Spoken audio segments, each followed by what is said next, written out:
le commissaire du gouvernement, en tant qu'avocat de la société chef de suite, s'il y a flagrant délit ou il y a clamé public, il peut décerner un mandat d'arrêt.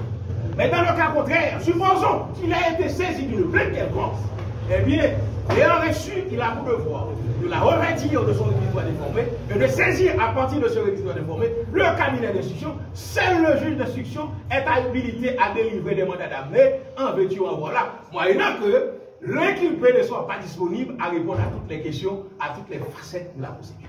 Mais le commissaire du gouvernement, la loi établit des balises. Et c'est pourquoi je vous ai référé aux articles 31, aux articles 51 et aux articles 77 du Code des procédures criminelles. Le tout, c'est pour vous dire que les motifs romancés à dessein pour décerner des mandats d'amener contre cause Bonjean sont des motifs fallacieux. Le commissaire du gouvernement. Quels sont ces motifs? On a la copie de ce mandat d'amener.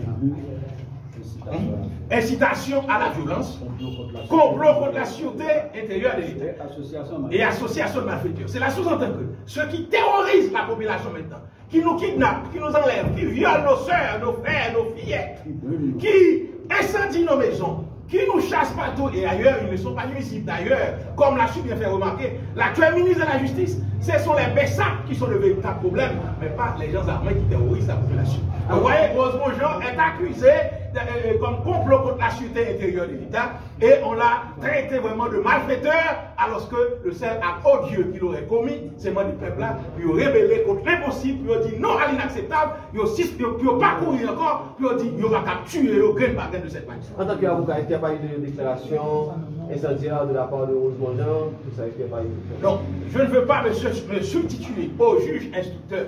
Supposons que Rose Bonjean ait soutenu une déclaration quelconque, puisqu'il n'y a pas eu flagrance, le dossier aurait dû être acheminé au cabinet d'instruction, et à partir de ce moment, par le cabinet d'instruction, Rose Bonjean aura à répondre à toutes les questions générales quelconques sur les faits qui lui seraient imputables dans le cadre de cette affaire. Nous autres, c'est la façon dont a procédé le commissaire du gouvernement qui nous a énervés, puisque nous sommes très effarés, très remontés, parce qu'il a violé la loi. Pourquoi? Parce que ce mandat d'amener est manifestement illégal. Si le mandat vient des cabinets d'instruction criminelle, à partir de ce moment, nous aurions un autre comportement, mon frère.